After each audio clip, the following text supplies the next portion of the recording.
Sa panahon ng mahal na araw, hindi lang pala ang Panginoong Hesus ang nasasaktan at nagsasakripisyo, tayo rin. Tahimik nating dinadala ang bigat ng puso, mga sugat at luhang hindi nakikita, mga iyak na hindi naririnig. Pero tulad niya, natutunan nating magpatawad kahit hindi tayo pinili. Magmahal kahit nasaktan at magpatuloy kahit ubos na. Hindi man ngayon pero darating din. Dahil ang Panginoong Hesukristo mismo ang patunay na ang paghihirap ay hindi katapusan kundi daan papunta sa pag-asa.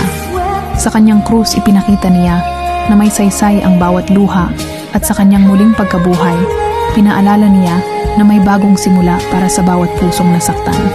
Kasi bawat sakit na tiniis mo, may muling pagkabuhay na naghihintay. Kaya kung pagod ka na, kumapit ka lang. Hindi ka nag-iisa. Dahil kung kinaya niya, kakayanin mo rin kasama siya.